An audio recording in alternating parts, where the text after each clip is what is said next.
प्रेम से बोलिए बजरंगबली हनुमान जी की जय। प्रिय श्रोताओं, आज ज्येष्ठ मास के दूसरे मंगलवार के दिन सुनिए बुढ़वा मंगलवार व्रत की संपूर्ण कथा। बुढ़वा मंगल उत्सव हनुमान जी के व्रत रूप के लिए किया जाता है और ये उत्सव ज्येष्ठ मास के सभी मंगलवार व्रत को आयोजित किया जाता है, जिसे प्रचलित भाषा में बूढ़े मंगल के नाम से भी जाना जाता है। वैसे तो बुढ़वा मंगल व्रत की कई सारी कथाएं प्रचलित हैं, जिनमें से पुरानी मान्यताओं के अनुसार एक कथा ये है कि महाभारत काल में हजारों हाथियों के बल को धारण किए भीम को अपने शक्तिशाली होने पर बड़ा अभिमान और घमंड हो गया था और भगवान अपने सेवक में किसी भी प्रकार का अभिमान नहीं रहने देते। इसलिए श्री कृष्ण ने भीम के कल्याण के लिए एक लीला रच दी। द्रौपदी ने एक दिन भीम से कहा कि आप श्रेष्ठ गदाधारी हैं, बलवान हैं, आप कृपा करके गंधमादन पर्वत से दिव्य वृक्ष के दिव्य पुष्प लाकर मुझे दीजिए, मुझे अपनी वेणी में सजाने हैं। अगर आप समर्थ हैं तो ला सकते हैं, लाकर देंगे ना दिव्य कमल पुष्प। तब भीम द्रौपदी के इस आग्रह को टाल नहीं सके। उन्होंने अपनी गदा उठाई और गंधमादन पर्वत की ओर चल पड़े, मदमस्त हाथी की तरह, किसी तनाव से मुक्त, निडर। भीम कभी गदा को एक कंधे पर रखते, कभी दूसरे पर। बेफिक्री से वे गंधमादन पर्वत की ओर बढ़े जा रहे थे। सोच रहे थे कि अब पहुंचा तब पहुंचा, फिर दिव्य पुष्प लाकर द्रौपदी को दूंगा तो वह प्रसन्न हो जाएंगी। लेकिन अचानक उनके बढ़ते बढ़ते कदम रुक गए। देखा कि एक वृद्ध, लाचार और कमजोर वानर मार्ग के एक बड़े पत्थर पर बैठा है। उसने अपनी पूंछ आगे के उस पत्थर तक बिछा रखी है, जिस कारण से आगे का रास्ता रुक गया है और पूंछ हटाए बिना आगे नहीं बढ़ा जा सकता। यानी कि उस वानर ने अपनी पूंछ से मार्ग रोक रखा था। और कोई भी बलवान व्यक्ति किसी को उलांघ कर कभी मार्ग नहीं बनाता, बल्कि मार्ग की बाधा को ही हटाकर फिर आगे बढ़ता है। बलवान व्यक्ति अपने मार्ग में कोई बाधा सहन नहीं कर सकता, या तो वो स्वयं बाधा हटाता है या फिर उस बाधा को ही मिटाता है। इसलिए भीम भी ये देखकर रुक गए। जब मद, अहंकार और शक्ति बढ़ जाती है, तब व्यक्ति अपने आप को आकाश को छूता हुआ समझता है। वह किसी को खातिर में नहीं लाता, अपने आगे वह किसी को कुछ नहीं समझता और अत्यधिक निरंकुश शक्ति ही व्यक्ति के विनाश का कारण बनती है। लेकिन श्री कृष्ण तो भीम का कल्याण करना चाहते थे। वे भीम का विनाश नहीं बल्कि सुधार चाहते थे। तब भीम ने कहा, ए वानर, अपनी पूंछ को हटाओ, मुझे आगे बढ़ना है। वानर ने देखा कि एक बलिष्ठ व्यक्ति गदा उठाए, राजसी वस्त्र पहने, मुकुट धारण किए, बड़े रौब के साथ उसे पूंछ हटाने को कह रहा है। वह वानर और कोई नहीं बल्कि स्वयं बजरंगबली हनुमान जी थे, जो कि श्री कृष्ण की प्रेरणा से वहां पर इस अवस्था में बैठे हुए थे। भीम उन्हें नहीं पहचान पाए, लेकिन बजरंगबली हनुमान जी भीम को पहचान गए थे, क्योंकि श्री कृष्ण की लीला के कारण उन्हें भीम का गर्व चूर चूर करना था। इसलिए वे मौन रह गए। भीम के किसी भी सवाल का उत्तर उन्होंने नहीं दिया। भीम ने फिर कहा, वानर, मैंने कहा ना कि पूंछ हटाओ, मुझे आगे जाना है। तुम वृद्ध हो इसलिए कुछ नहीं कह रहा हूं तुमसे। अब की बार वानर गंभीर हो गए, मन ही मन हंसने लगे और कहा, तुम देख रहे हो ना, मैं वृद्ध हूं, कमजोर हूं, अरे उठ भी नहीं सकता, और मुझ में इतनी भी ताकत नहीं कि मैं स्वयं ही अपनी पूंछ हटा लूं। तुम ही कुछ कष्ट कर लो, मेरी पूंछ थोड़ी इधर सरका दो और आगे बढ़ जाओ। अब तो भीम के तेवर कस गए। गदा कंधे से हटाई, नीचे रखी। इस वानर ने मेरे बल को ललकारा है। आखिर है तो एक पूंछ ही, और वो भी वृद्ध वानर की। अरे, ये मामूली सी पूंछ हटाना भी कोई मुश्किल काम है क्या मेरे लिए? ये तुमने क्या कह दिया? मैंने तो बड़े बड़े बलवानों को परास्त किया है, धूल चटाई है, 100 हाथियों का बल है मुझ में। ऐसा कहकर भीम ने अपने बाएं हाथ से उन वृद्ध वानर की पूंछ को यों पकड़ा मानो एक तिनके को पकड़ रहा है, कि उठाया और हवा में उड़ा दिया। लेकिन भीम से तो वो पूंछ हिल तक नहीं सकी। अब भीम हैरान हुए। फिर उन्होंने दाएं हाथ से पूंछ को हटाना चाहा, लेकिन दाएं हाथ से भी पूंछ तिल मात्र भी नहीं हिली। फिर भीम ने उन वानर की तरफ देखा। वानर मुस्कुरा रहे थे।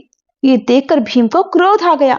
अब की बार भीम ने अपने दोनों हाथों से भरपूर जोर लगाया, फिर तब भी पूंछ नहीं हिली, तो एक पांव को पत्थर पर रखकर उसका सहारा लेकर फिर जोर लगाया। 2 बार, 3 बार, लेकिन हर बार भीम हताश हो गए। जिस पूंछ को भीम ने मामूली और कमजोर वानर की पूंछ समझा था, उसने तो उनके पसीने छुड़वा दिए और भीम थक कर निढाल होकर एक तरफ खड़े हो गए। सोचने लगे, ये कोई मामूली वृद्ध वानर नहीं है और ना ही ये कोई साधारण वानर है। अवश्य ही ये कोई दिव्य शक्ति है और इस असीम शक्ति का मैं सामना नहीं कर पाऊंगा। विनम्र और झुका हुआ व्यक्ति ही कुछ पाता है, वरना अकड़ तो उसे ले डूबती है। भीम ने जब बार बार प्रयास किया, अब तो भीम वाकई उस वानर के सामने कमजोर लगने लगे। उनका सारा मद और अहंकार चूर चूर हो गया, और जब मद और अहंकार मिटता है तभी तो भगवान की कृपा होती है। भीम ने कहा, मैं आपको पहचान नहीं सका। जिसकी पूंछ तक को मैं नहीं हिला सका, वो कोई साधारण वानर तो नहीं हो सकता। मुझे क्षमा करें, कृपया मुझे अपना वास्तविक परिचय दीजिए। तब वह वानर उठ खड़े हुए, आगे बढ़े और उन्होंने भीम को गले लगा लिया और कहा, भीम, मैं तो तुम्हें पहचान गया था। मैं पवन पुत्र हनुमान हूं, श्री राम का सेवक। श्री राम का सेवक होने के सिवा मेरी और कोई पहचान नहीं, और उन्हीं के आदेश पर मैं इस मार्ग में लेटा हुआ हूं, ताकि तुम्हें तुम्हारी असलियत बता दूं। रिश्ते में मैं तुम्हारा बड़ा भाई हूं, इसलिए बड़े भाई का कर्तव्य निभाते हुए प्रभु के आशीर्वाद से तुम्हें याद दिला रहा हूं कि शक्ति का, अपनी ताकत का अभिमान मत करो, क्योंकि ये ताकत और बल तुम्हारा नहीं, भगवान ने ही इसे दिया है। और ये शरीर भी तो परमात्मा ने ही दिया है, और जो चीज परमात्मा की है वो किसी और की कैसे हो सकती है। इसलिए जो जिसने दिया है उसके लिए उसी का धन्यवाद करना चाहिए। परमात्मा की शक्ति के सिवा किसी की क्या शक्ति हो सकती है। वानर राज के मुख से ऐसी बातें सुनकर भीम की आंखें खुल गई। त्रेता युग की श्री राम और हनुमान जी की वीर गाथाएं याद आ गई। प्रेम से, श्रद्धा से भीम की आंखें खुल गई, और भावों के इसी प्रवाह में भीम ने हनुमान जी को समुद्र लांघने के समय पर धारण किए गए विशाल रूप का दर्शन कराने का अनुरोध कर दिया। तब हनुमान जी ने श्री राम की कृपा से अपना आकार वैसा ही बढ़ाया जैसा उन्होंने 100 योजन समुद्र लांघने के समय धारण किया था। ये देखकर भीम हैरान रह गए। वो कभी हनुमान जी के चरणों में देखते तो कभी उनके आकाश छूते मस्तक को, जिसे वो देख ही नहीं पा रहे थे। तब हनुमान जी ने कहा कि भीम, मेरे इस रूप को तुम नहीं देख पा रहे, लेकिन मैं तो प्रभु श्री राम की कृपा से इससे भी बड़ा रूप धारण कर सकता हूँ। हे पांडुवीर, मैं हनुमान ही हूँ। वानर श्रेष्ठ, मुझसे बढ़कर भाग्यवान और कौन होगा जो मुझे आपके दर्शन प्राप्त हुए। ऐसा कहकर फिर भीमसेन ने हनुमान जी को दंडवत प्रणाम किया। मारुति नंदन ने भी आशीर्वाद देते हुए कहा कि भीम, युद्ध के समय तुम्हारे भाई अर्जुन के रथ पर उड़ने वाली ध्वजा पर मैं विद्यमान रहूंगा, विजय तुम्हारी ही होगी। इसके बाद हनुमान जी ने भीमसेन को पास के झरने में खिले हुए सुगंधित पुष्प दिखाए। पुष्पों को देखते ही भीमसेन को द्रौपदी जी का स्मरण हो आया। उन्होंने जल्दी से पुष्प तोड़े और बड़ी तेजी से वे आश्रम की ओर लौट गए। ये थी बुढ़वा मंगलवार व्रत की पहली कथा। अब सुनिए दूसरी कथा। प्राचीन समय की बात है। किसी नगर में एक ब्राह्मण दंपति रहते थे। उनकी कोई संतान न होने के कारण वे बड़े दुखी रहते थे। हर मंगलवार वह ब्राह्मण वन में हनुमान जी की पूजा करने के लिए जाया करते। वह पूजा करके बजरंग बली से एक पुत्र की कामना किया करते थे। उनकी पत्नी भी पुत्र प्राप्ति के लिए मंगलवार का व्रत करती थी। वह मंगलवार के दिन व्रत के अंत में हनुमान जी को भोग लगाकर ही भोजन करती थी। एक बार व्रत के दिन ब्राह्मणी ने भोजन नहीं बनाया।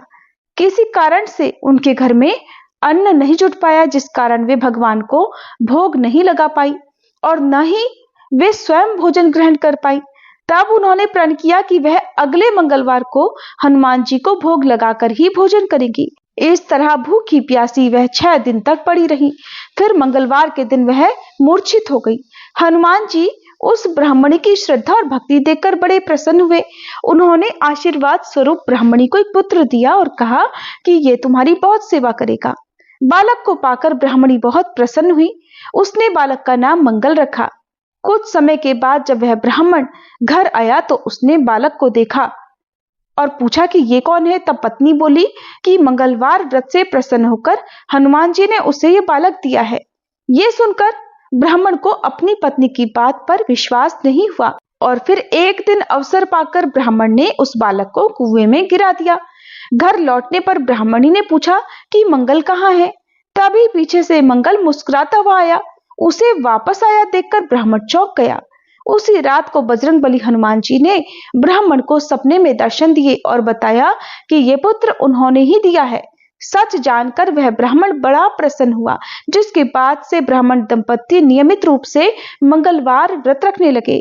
मंगलवार का व्रत रखने वाले मनुष्यों पर हनुमान जी की अपार कृपा होती है। अब सुनिए मंगलवार व्रत की हनुमान जी की कथा। एक बार व्यास जी ने कहा कि एक बार नैमिषारण्य तीर्थ में 88,000 मुनि एकत्रित होकर पुराणों के ज्ञाता श्री सूत जी महाराज से पूछने लगे, हे महामुने, आपने हमें अनेक पुराणों की कथाएं सुनाई हैं। आप कृपा करके हमें ऐसा व्रत और कथा बताइए जिसके करने से संतान की प्राप्ति हो और मनुष्यों को रोग, शोक, अग्नि, सर्व दुख आदि का भय दूर हो, क्योंकि कलयुग में तो सभी जीवों की आयु बहुत कम है। फिर इस पर उन्हें रोग, चिंता, कष्ट लगे रहते हैं, तो ऐसे में वह अपना ध्यान श्री हरि के चरणों में भला कैसे लगा सकेंगे। तब श्री सूत जी बोले, हे मुनियों, आपने लोक कल्याण के लिए बहुत ही उत्तम बात पूछी है। एक बार धर्मराज युधिष्ठिर ने भगवान श्री कृष्ण से लोक कल्याण के लिए यही प्रश्न किया था। भगवान श्री कृष्ण और युधिष्ठिर के बीच जो वार्तालाप हुआ था, जो संवाद हुआ था, वो तुम्हारे सामने कहता हूँ, ध्यान देकर सुनो। एक समय पांडवों की सभा में श्री कृष्ण जी बैठे हुए थे। तब युधिष्ठिर महाराज ने भगवान श्री कृष्ण से प्रश्न किया, हे गोविंद, हे माधव, आपने मुझे अनेकों कथाएं सुनाई हैं। आज आप कृपा करके ऐसा व्रत या कथा सुनाइए जिसके करने से मनुष्य को रोग, चिंता का भय दूर हो और उसे पुत्र की प्राप्ति हो। हे प्रभु, बिना पुत्र के जीवन व्यर्थ है। पुत्र के बिना मनुष्य नरकगामी होता है। पुत्र के बिना मनुष्य पितृ ऋण से छुटकारा नहीं पा सकता और न ही उसका पुन्नग नामक नरक से उद्धार हो सकता है। इसलिए पुत्रदायक व्रत बतलाइए। तब भगवान श्री कृष्ण इस प्रकार बोले, हे राजन, मैं एक प्राचीन इतिहास सुनाता हूँ, आप उसे ध्यानपूर्वक सुनो। कुंडलपुर नामक एक नगर था। उसमें नंदा नामक एक ब्राह्मण रहा करता था। भगवान की कृपा से उसके पास सब कुछ था, फिर भी वह बहुत दुखी था। इसका कारण यह था कि ब्राह्मण की पत्नी सुनंदा की कोई संतान नहीं थी। सुनंदा पतिव्रता थी, भक्ति पूर्वक श्री हनुमान जी की आराधना किया करती थी। मंगलवार के दिन व्रत करके अंत में भोजन बनाकर हनुमान जी को भोग लगाने के बाद स्वयं भोजन करती थी। एक बार मंगलवार के दिन वह ब्राह्मणी घर के काम की अधिकता के कारण हनुमान जी को भोग न लगा सकी, तो उसे इस बात पर बहुत दुख हुआ। उसने कुछ भी नहीं खाया और मन में प्रतिज्ञा की कि अब तो अगले मंगलवार को ही हनुमान जी को भोग लगाकर मैं अन्न जल ग्रहण करूंगी। ब्राह्मणी सुनंदा प्रतिदिन भोजन बनाती, श्रद्धा पूर्वक पति को खिलाती, किंतु खुद भोजन नहीं करती और मन ही मन श्री हनुमान जी की आराधना किया करती थी। इसी प्रकार 6 दिन गुजर गए और ब्राह्मणी सुनंदा अपने निश्चय के अनुसार भूखी प्यासी निराहार रही। अगले मंगलवार को ब्राह्मणी सुनंदा प्रातःकाल ही मूर्छित होकर गिर पड़ी। ब्राह्मणी सुनंदा की इस असीम भक्ति के प्रभाव से बजरंगबली हनुमान जी बहुत प्रसन्न हुए और प्रकट होकर बोले, सुनंदा, मैं तेरी भक्ति से बहुत प्रसन्न हूँ, तू उठ और कोई वर मांग। सुनंदा अपने आराध्य देव श्री हनुमान जी को देखकर आनंद की अधिकता से विह्वल होकर श्री हनुमान जी के चरणों में गिरकर बोली, हे प्रभु, मेरी कोई संतान नहीं है, कृपा करके मुझे संतान प्राप्ति का आशीर्वाद दे दीजिए, तो आपकी अति कृपा होगी।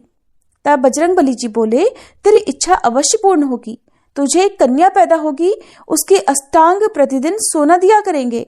ऐसा कहकर बजरंगबली हनुमान जी अंतर्ध्यान हो गए। अब तो सुनंदा बहुत प्रसन्न हुई और सभी समाचार अपने पति से कह सुनाया। ब्राह्मण देव कन्या का वरदान सुनकर कुछ दुखी हुए, किंतु सोना मिलने की बात सुनी तो बहुत प्रसन्न हो गए। सोचा कि ऐसी कन्या के साथ तो मेरी निर्धनता भी दूर हो जाएगी। अब बजरंगबली जी की कृपा से वह ब्राह्मणी जल्दी ही गर्भवती हुई और 10वें महीने में उसे बहुत ही सुंदर पुत्री प्राप्त हुई।